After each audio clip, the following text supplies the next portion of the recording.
after colonization ended, we needed new structures to keep these countries where they were. Okay? And the first of those is aid. Okay? We give them aid. Aid for what? Actually, we give them aid to keep repressive regimes in power. That's all. Okay? We're not giving them aid for much more, except a little bit of infrastructure to make sure those raw materials get to the ports and are gotten out of the ground. But for the most part, we give repressive regimes money and power and guns to keep that system going. This is what it's fundamentally about. All the hypocrisy about transparency and democracy and bullshit like that, it's all bullshit. You know? And at least the Chinese don't enter into that bullshit. They say, we don't care about the whole political environment, we just give the money. Okay? And it's for raw material extraction, period. Okay? Number two, and this was a very important one, still is, debt. I was telling some of my students today, was it today or yesterday, about Confessions of an Economic Hitman. You remember this? Have any of you heard of this one? Confessions of an Economic Hitman. It's a book written by John Perkins, who used to work for a very nebulous, opaque bank. No one had ever heard of this bank, but it was formed in the 1950s by the IMF, the CIA, and the American State Department. And it had only one job: to lend money to developing countries that were raw material producers in order to indebt them. Once you are in my debt, I control you. Okay? And this bank had 4,000 employees. But no one ever heard of this bank, you see. But it would go to country after country offering loans. And if the president did not accept the loan, they were killed. And he gives two examples of presidents who were killed when they did not accept the loan. You see, the lending is also very important to trap the country. It's very important. It's part of that process. I teach in Suriname. And Suriname in recent times had a huge foreign exchange reserve. So big they didn't need to borrow money. And then one of my students, who was very high up in government, he said, you know, the IMF is trying to convince us to borrow money from foreigners. Why? I thought, duh, you know, sorry about this, but, you know, this is the game. And in the end, Suriname did borrow this money because the IMF said, if foreigners lend to you, then everyone will think Suriname is such a strong economy that foreigners are interested in lending to you. You understand? Before Lula came to power, you know, the previous president in Brazil, Cardoso, his predecessor, took a gigantic international loan. No necessity for taking the loan. Why? Because once I catch you with the debt strings, I hold you forever. You are my prisoner. Okay, so debt has been this huge spider's web which has trapped sub-Saharan Africa and keeps them held there. Aid, debt.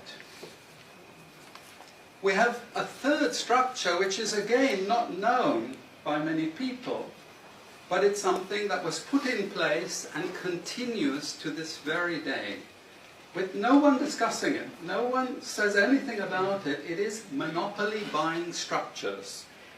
This is for all raw materials and basic agricultural goods produced by developing countries. There are only 4 or 5 Western multinationals that buy all those goods. And they collude between them. So if you take any major product, these Western multinationals, they collude between them. Even if we go down to banana production, we had a PhD down here at the ISS, and the person showed that the 4 or 5 major multinationals, they collude, and in order to make sure they control is total, what they do is they force all the producers to produce the same uniform banana. You know, the crap you buy in the West and has no taste at all.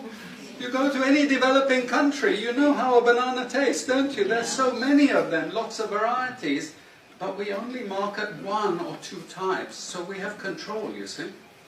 If you don't produce at the price I want you to produce, I go to the next country.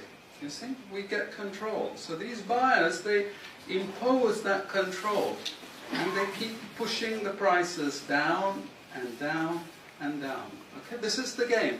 No one says anything about it. There are no commissions of inquiry to say, this is illegal, what you're doing. The WTO has nothing to say about this.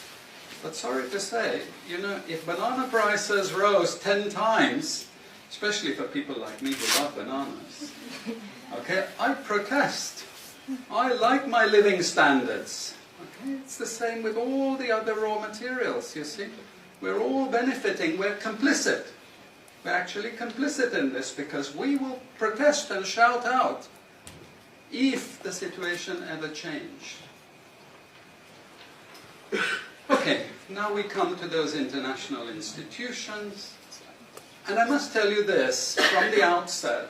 Don't think of them as wicked. IMF, World Bank, WTO. We always think evil creatures. Horrible. It's not. It's just economics. It's economic warfare. The rich declare war on the poor. It happens everywhere. It happens in a country. The rich control the government. Of course they do. You really believe you have democracy? Come on. You know, I mean, grow up. This is not about people living in democratic systems. What we have is the rich control. The rich set up these institutions explicitly to control the poor countries. And they don't give them much room for maneuver. Which incidentally, when the IMF starts talking of poverty alleviation, you should also understand that there's another game there also starting to play, which I'm going to come back to later. But what do these institutions do? What does the IMF do? What is structural adjustment about? It's about making sure countries keep producing what we want them to produce. We make sure they have recurrent balance of payments problems. You notice these countries never get out of balance of payments problems. You notice that? Whereas countries that never took IMF support are always out of balance of payments problems. But the countries that are continuously getting advice and support by the IMF, they're always in balance of payments problems. Why? Because that's the way we keep our stranglehold on them. And that's what we have done. We have done, the IMF and the World Bank. And they've also done something very, very important. And that is they have destroyed the self-sufficiency of these countries. Colonization started it. Okay? One of the most important things is we destroy food self-sufficiency. Okay? And the World Bank continued it.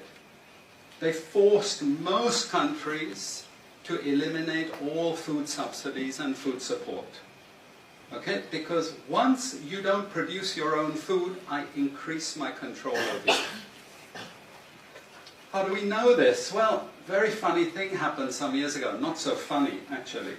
It involved starvation of a large number of people in Malawi. Okay? Many of you could remember this because it was really tragic.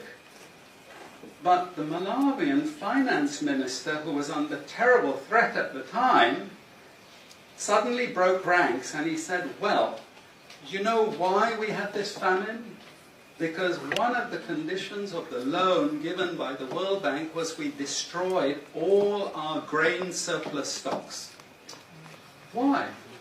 Because remember, we want you dependent. 1970s, the US Senate, the US Congress said, we will not allow Latin America to produce their own food. We will start a strategy involving the IMF and the World Bank to destroy food self-sufficiency of Latin America. Then they will indeed be our true backyard.